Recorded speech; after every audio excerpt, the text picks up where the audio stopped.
The night Ike Turner got on his knees, Tina did not move. She was standing by the window of the hotel room, the Statler Hilton in Dallas, the room she had been in 100 times before. The room that smelled of the same hotel smell that all hotel rooms smell of when you have been living in them long enough that the smell has stopped being noticeable.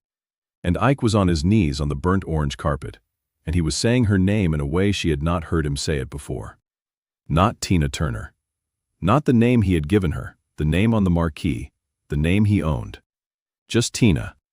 2 syllables, the way you say the name of someone you are afraid of losing. She looked at him.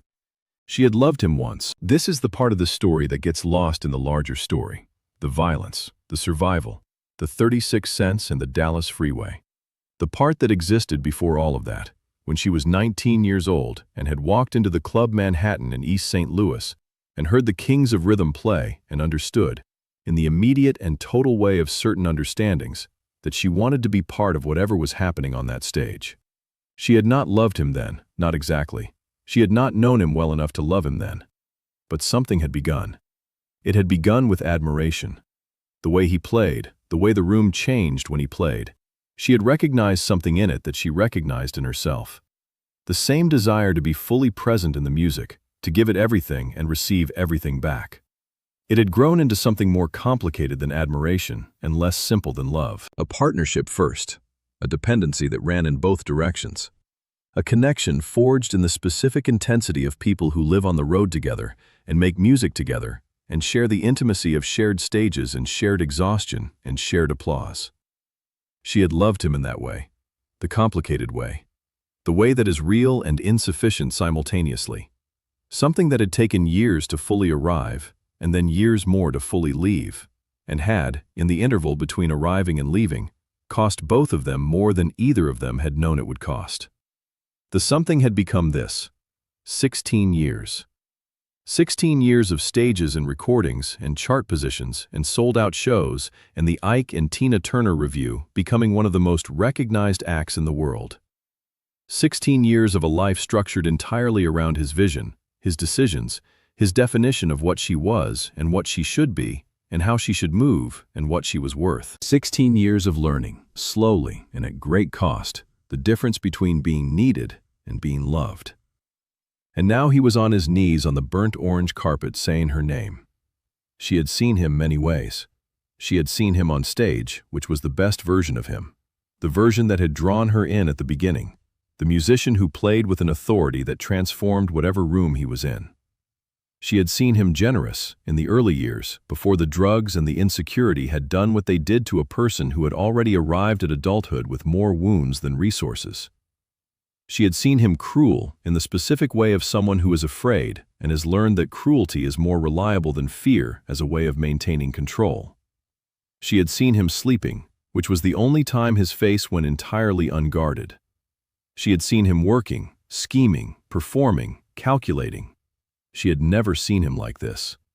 He said, "Don't go." She said, "I haven't said I'm going." He said, "You're thinking about it. I can see it." She said nothing. The window behind her looked out over Dallas. It was late, past midnight. The city doing what cities do past midnight, the traffic sparse, the lights reflecting off the pavement that was still wet from earlier rain. She had been standing at this window for a long time before he came in, looking at the city and doing what she always did in the quiet hours when the performance was over and the noise had stopped and there was nothing between her and the things she was trying to decide. She had been thinking about the door. The door had been on her mind for a long time. Not this specific door, not this specific hotel room, but the idea of the door, the exit, the other side, the space on the other side of the space she was currently in. She had been thinking about it for years, in the same way that people think about things they need to do and cannot yet bring themselves to do. Carrying it the way you carry something heavy that you put down for a moment and then pick up again, because there is nowhere to leave it. He said, "I know I've been wrong." She looked at him. He was on his knees on the burnt orange carpet in his stage clothes. He had not changed. They had come straight from the performance, and the stage clothes had the particular quality of stage clothes at the end of a night, slightly damp, the artifice of performance giving way to the reality of the person inside the costume. He said, "I know what I've done. I know how it's been. She said, "Do you?" He said, "I'm going to change. I can change. I need you to believe that." She had heard this before. She was honest with herself about this, standing by the window. She had heard this before, in different rooms and different cities, and she had believed it before, or had chosen to believe it, which is not quite the same thing. She had wanted it to be true badly enough to let the wanting substitute for the evidence. The evidence, over 16 years, had not changed. The words had changed, the evidence had not.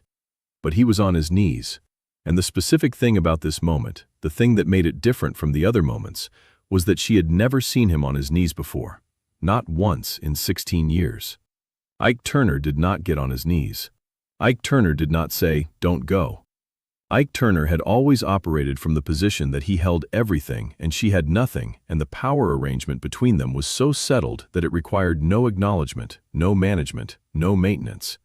It simply was. And now he was on his knees, and the arrangement was showing itself to be what it had always been beneath the surface. Not settled at all, not fixed, not as permanent as he had needed it to appear. And the appearance of him on the carpet was simultaneously the proof of her power and the most frightening thing she had seen in a long time. Because frightening things do not always look the way you expect them to look. Sometimes the most frightening thing is the thing you have been waiting for and finally has arrived and is now in front of you, requiring a response. She said, "Get up, Ike." He said, "Not until you tell me you're staying." She looked at him for a long moment. She thought about the promise she had made him years ago when he had told her about his life. The childhood that had been hard in the specific way of childhoods that shape people into the shapes they spend the rest of their lives trying to escape, or repeat, or both simultaneously. He had told her about those years once, early on, in a moment of real openness that she had recognized as real because it was so different from everything else about him, and she had made a promise. She had said she would never leave him. She had meant it. She had kept it, for years, through things that should have broken the promise, through things that made the promise feel like a sentence rather than a vow, through things that other people looking from the outside would have understood immediately as reasons sufficient to release her from any obligation she had ever made. She had stayed because of the promise. This was the thing people did not understand about Tina, had never understood, would still not fully understand even after the interviews and the memoir and the film, that she had not stayed because she was weak, had not stayed because she did not know what was happening to her, had not stayed because she had no options. She was not weak. She had never been weak. The strength that would later fill arenas and win Grammy Awards and outlast the industry's indifference was the same strength that had kept her in that room for 16 years, directed inward toward survival and endurance and the keeping of a promise, rather than outward toward the door. She had stayed because she had given her word, and giving her word meant something to her that it perhaps did not mean to everyone. And the understanding that the promise had to be broken had come slowly and at great cost, and had required her to accept something she had not wanted to accept, which was that there are promises that cannot be kept without destroying the person who made them. She had arrived at that understanding. Standing by the window of the Statler Hilton, looking at the Dallas night, she knew she had arrived at it. The question was not whether she was leaving. She had already decided she was leaving. The question was only when and how, and whether the man on the burnt orange carpet was going to make the when and the how more complicated than they needed to be. He said, "I know I took things from you. I know that." She said, "What things?" He said, "Time. I took your time." She said nothing. She could have said, "You took more than time." She could have named them. The money, the credit, the name, the years, the versions of herself that had been slowly and systematically removed until she was the version that fit inside his definition of what she should be. She could have said all of this and been right about all of it. She did not say it. Not because she was protecting him. Because she had learned over 16 years the difference between the conversations that cost energy and produce nothing, and the conversations that cost energy and produce something. And this was the first kind. He was on his knees, and he was saying the words, and the words were true in the way that words are true when a person is afraid enough to mean them. Not true in the way of a person who is changed, but true in the way of a person who is in the moment of their fear and experiencing the fear genuinely. The fear was real. The change was not yet real. It might never be real. She had decided she was not going to wait to find out. She said, "I kept my promise, Ike. I stayed longer than I should have. I stayed because I told you I wouldn't leave, and I am a person who keeps her word." He said, "Then keep it now." She said, "I am telling you that I have kept it," past tense. "I have kept it for 16 years, and it has cost me what it has cost me, and I am not going to say it wasn't real, because it was real. What we built was real, the music was real, the beginning of it was real." She paused. She said, "But I am not the person who can help you anymore." Whatever you need, and I know you need things. I've always known that. I knew it the first night you told me about your life, and I thought I could be the person who gave you what you needed. It is not something I have left to give. You have taken it. Not out of cruelty, maybe. Maybe out of fear. The same fear I see in you right now on that floor. But it is gone, and I cannot give you what is not there. Ike Turner looked at her from the floor. He was 50-something years old, and he was on his knees on the burnt orange carpet, and the woman he had found in a St. Louis nightclub when she was 19 years old was standing at the window telling him something he had known was coming for a long time, and had spent a long time trying to prevent, by being the kind of person who makes things like this inevitable. He said, "I don't know how to do this without you." She said, "I know." She said it without anger, without triumph, without the performance of a person who is finally getting something they deserved. She said it the way she said most true things, directly, without cushioning, with the full weight of its accuracy. She knew. She had always known. He had built the act around her voice and structured his life around her presence and organized his understanding of himself around his ownership of her. And the ownership was ending, and he did not know how to be in a world where he did not own her, because he had never learned that skill, and it was too late to learn it now. She said, "Get up." He got up. Slowly, with the heaviness of a person who is physically getting up from a floor and also getting up from something larger. The position, the belief, the architecture of a relationship that had never been equal and was now, in the getting up, revealing itself finally as the thing it had always been. He stood. She looked at him for a long moment. The man who had given her a name and taken everything else. The man who had made her a star and made her afraid.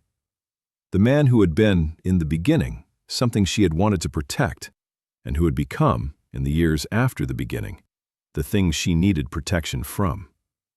Both of these things were true. She had spent a long time learning to hold both of these things true at the same time, and she could hold them now, standing by the window in the Dallas night, looking at him standing on the carpet. She said, "I'm going to sleep now." He said, "And in the morning?" She said nothing. She walked to the other side of the room and lay down on the bed and closed her eyes and listened to him move around the room, and eventually heard the sound of the sleeping pills, and eventually heard his breathing change into the rhythm of pharmaceutical sleep. She lay in the dark, and she thought about what she had just said, and what she had not said, and what the morning would require. She thought about the door. She thought about what was on the other side of the door. Not the specific things, not the plan she did not yet have, but the principle of the other side. The fact of it, the irreducible truth that there was an other side, and that it was accessible through the door if she was willing to go through it. She thought about this for a long time. Then she got up. She did not pack anything. There was nothing to pack that was truly hers. She put her hand in the pocket of her jacket and felt the coins that were there, small and cool against her fingers, and she went to the door. She opened it. The hallway of the Statler Hilton stretched in both directions, empty and lit with the particular institutional brightness of hotel hallways at 2 in the morning. She stood in the doorway for a moment. 16 years of her life were on the other side of that door, in that room, breathing in the rhythm of pharmaceutical sleep. She went left, toward the service stairs, toward the kitchen, toward the back exit and the parking lot and the freeway beyond it and everything on the other side of everything she had just left. She did not look back. The man on the burnt orange carpet had asked her to stay, and she understood why he had asked, and she understood that the asking was real, and she had made her decision before the asking, and the asking had not changed the decision. This was not cruelty. This was the specific form of kindness that looks like cruelty from the outside and feels, from the inside, like the first honest thing a person has done in a very long time. She walked through the back exit into the Dallas night. In her pocket, 36 cents. In her chest, the first full breath she had taken in 16 years. If this story stayed with you, share it with someone who needs to hear it today. Subscribe for more stories about the human beings behind music's greatest legends. The rooms nobody talks about, the moments that happened before the escape, the truth of what it costs to finally choose yourself. And if you have ever had to break a promise in order to keep yourself, tell us about it in the comments. Hit the notification bell so you never miss one of these stories.